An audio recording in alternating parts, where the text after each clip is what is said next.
Tempo comum, 18ª semana, sexta-feira, tema 53, o amor e a cruz. Pontos a meditar: 1. A maior demonstração de amor. 2.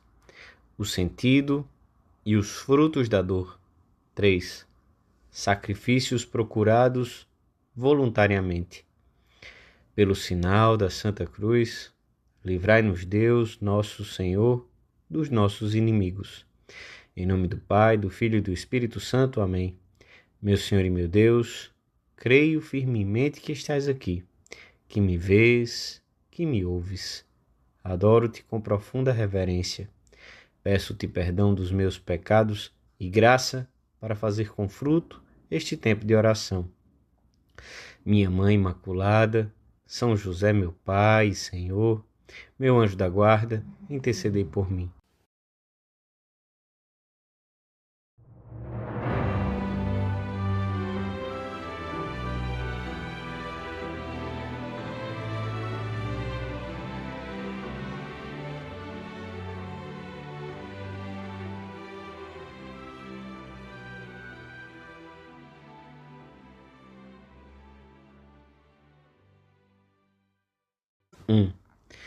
Um dia Jesus chamou os seus discípulos e estes, deixando tudo, seguiram-no.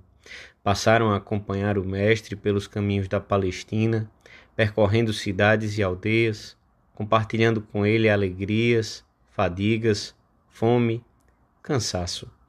Houve ocasiões em que expuseram a vida e a honra por Jesus, mas essa companhia, pouco a pouco, foi se convertendo num seguimento interior, dando lugar a uma transformação das suas almas. Era um seguimento mais profundo, que requeria algo mais do que o desprendimento ou mesmo o abandono efetivo da casa, do lar, da família, dos bens.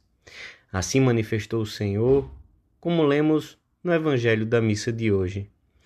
Se alguém quiser vir após mim, negue-se a si mesmo, tome a sua cruz e siga-me. Negar-se a si mesmo significa renunciar a ser o centro de si mesmo. O único centro do verdadeiro discípulo só pode ser Cristo, a quem se dirigem constantemente os seus pensamentos, anseios e afazeres cotidianos, que se convertem numa verdadeira oferenda ao Senhor. Tomar a cruz significa que se está disposto a morrer. Aquele que abraça o madeiro e o coloca sobre os seus ombros aceita plenamente o seu destino. Sabe que sua vida terminará nessa cruz. Toma uma decisão inabalável de imitar o Senhor até o fim, sem limite algum. Propõe-se identificar a sua vontade com a de Cristo, mesmo que isso signifique acompanhá-lo até o Calvário. Temos de considerar frequentemente que a paixão e a morte na cruz são a máxima expressão de entrega de Cristo ao Pai e do seu amor por nós. Certamente, o menor ato de amor de Jesus Cristo, a mais pequena das suas obras, já desde menino, tinha um valor meritório infinito para obter para todos os homens a graça da redenção, a vida eterna e todas as ajudas necessárias para alcançarem. Mas apesar disso, o Senhor quis sofrer todos os horrores da paixão e da morte na cruz para nos mostrar quanto amava o Pai, quanto nos amava a cada um de nós. O Espírito Santo deixou-nos escrito por meio de São João que Deus amou de tal modo o mundo que lhe deu seu Filho unigênito. Jesus entregou voluntariamente a sua vida por amor de nós, pois ninguém tem maior amor do que aquele que dá a vida pelos seus amigos, e manifestou aos seus discípulos toda a urgência com que desejava fazê-lo. Tenho de receber um batismo, e como me sinto ansioso até que se cumpra. Jesus Cristo revela as ânsias irreprimíveis com que desejava entregar a sua vida por amor. E se queremos segui-lo, não já externamente, mas profundamente, identificando-nos com ele, como é que podemos rejeitar a cruz, o sacrifício que está tão intimamente relacionado com o amor e com a entrega? Seguir o Senhor de perto, levar-nos à abnegação mais completa, à plenitude do amor, à alegria mais intensa. A abnegação limpa, purifica, clarifica e diviniza a alma. Ter a cruz é ter a alegria, é ter-te a ti, Senhor.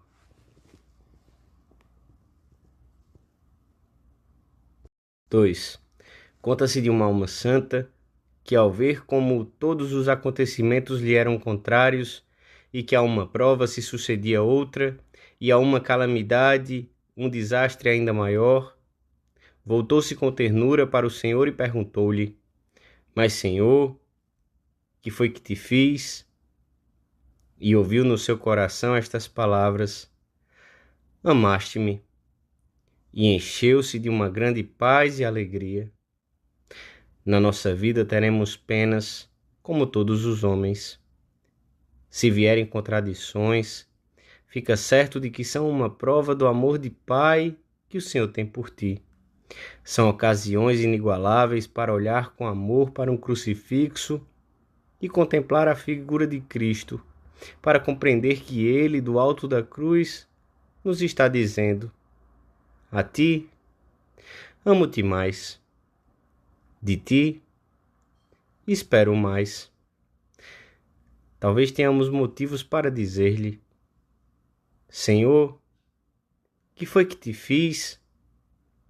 E ele nos responderá silenciosamente que nos ama e que nos pede uma entrega sem limites à sua santa vontade, que tem uma lógica diferente da lógica humana. Chega o momento da aceitação e do abandono, e então compreendemos todo o bem que recebemos e como devemos dar graças ao Senhor. Muitas vezes, no entanto, encontramos a cruz em questões sem importância, como é uma dor de cabeça inoportuna, uma entrevista a que a outra pessoa não comparece nem se justifica, a pressa com que temos de resolver um assunto ou concluir um trabalho porque o prazo se esgota, uma pequena humilhação que não esperávamos, e por aí afora. O Senhor também nos espera nessas coisas do dia a dia. E não pensemos que isso não é a cruz de Cristo por carecer de importância. Na verdade que, muitas vezes, é mais difícil vencer sem queixas estéreis, sem mau humor, sem rebeldia, essas pequenas contrariedades do que as grandes. Não parecem exigir heroicidade e sucumbimos por nos apanharem desprevenidos. E no fundo, porque esquecemos que o amor não distingue as coisas pequenas das grandes. Diz Caminho: quantos se deixariam cravar numa cruz perante o olhar atônito de milhares de espectadores e não sabem sofrer cristamente as alfinetadas de cada dia? Pensa então no que será mais heróico. E mais adiante, ao tratar da infância espiritual, uma picadela e outra. Aguentas. Faz favor.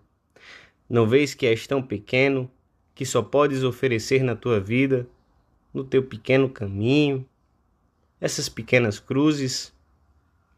Além disso, repara, uma cruz sobre outra, uma picadela e outra. Que grande montão! No fim, menino, soubeste fazer uma coisa muito grande: amar. A dor, abraçada com amor e por amor, tem imensos frutos. Satisfaz pelos nossos pecados, aprofunda e reforça o nosso caráter e a nossa personalidade. Dá-nos uma compreensão e uma simpatia pelo nosso próximo que não se pode adquirir de outra maneira. Abre-nos de verdade a vida interior do próprio Cristo. E ao fazê-lo, une-nos mais estreitamente a Ele. Com frequência, o sofrimento profundo é também um ponto decisivo nas nossas vidas e conduz ao princípio de um novo fervor e o de uma nova esperança, a uma nova maneira, mais profunda e mais completa de entender a própria existência.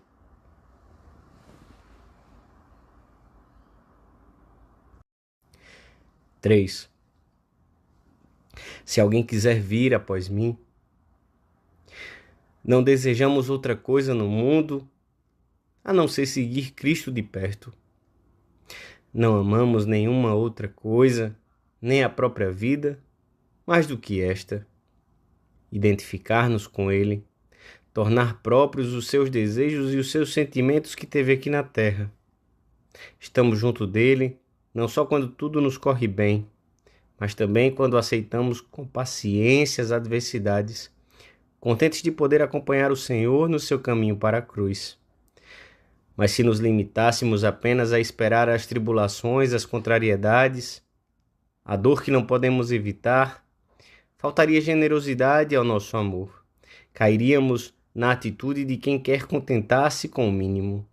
Seria atuar com uma disposição remissa, que bem poderia expressar-se com estas palavras: mortificação, bastantes dissabores, tem já a vida. Eu tenho preocupações suficientes. No entanto, a vida interior necessita tanto da mortificação que temos de procurá-la ativamente.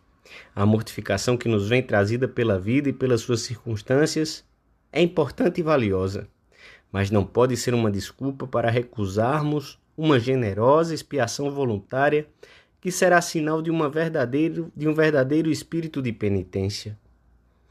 Eu te oferecerei um sacrifício voluntário. Celebrarei o teu nome, Senhor, porque és bom. A igreja propõe-nos um dia preciso na semana, a sexta-feira, para que examinemos o sentido penitencial da nossa vida à luz da paixão de Cristo. Nesse dia, muitos cristãos consideram com mais vagar os mistérios dolorosos da vida do Senhor, ou praticam o piedoso exercício da via sacra, ou meditam a paixão do Senhor. É um bom dia para que examinemos como enfrentamos habitualmente as contrariedades e com que generosidade, fruto do amor, procuramos essa mortificação voluntária que é complemento indispensável do espírito de amor à cruz. São sacrifícios pequenos que nem por isso deixam de custar. Ser cordiais com todos sem exceção, vencer os estados de ânimo que nos levariam a ser bruscos ou azedos no trato, sorrir quando temos vontade de ficar sérios, cuidar da pontualidade no trabalho ou no estudo, comer um pouco menos do que mais gostamos e um pouco mais do que nos apetece menos, manter habitualmente ordenada a mesa de trabalho, o armário, a estante de livros, o quarto, mortificar a curiosidade, cuidar de andar pela rua com os sentidos recolhidos, não queixar-se do calor, do frio ou do excesso de trânsito. Mas dor e sofrimento não significam tristeza. A cruz, levada junto com Cristo, enche a alma de paz e de uma profunda alegria no meio das tribulações e dos pequenos sacrifícios. A vida dos santos está cheia de alegria. É um júbilo que o mundo não conhece e que tem as suas raízes em Deus. Ao terminarmos hoje estes minutos de oração sobre as palavras de Jesus, se alguém quiser vir após mim, negue-se a si mesmo, tome a sua cruz e siga-me. Podemos dizer-lhe na intimidade da nossa oração: dá-me, Jesus, uma cruz sem sirineus. Digo mal, a tua graça, a tua ajuda, far-me a falta, como para tudo o mais. Sê tu o meu sirineu. Contigo, meu Deus, não há prova que me assuste. Mas, e se a cruz fosse o tédio, a tristeza? Eu te digo, Senhor, que contigo estaria alegremente triste. Se eu não te perco, Senhor, para mim não haverá pena que seja pena. Dou-te graças, meu Deus, pelos bons propósitos, afetos e inspirações que me comunicaste nesta meditação. Peço-te ajuda para os pôr em prática. Minha Mãe Imaculada, São José, meu Pai e Senhor, meu anjo da guarda, intercedei por mim.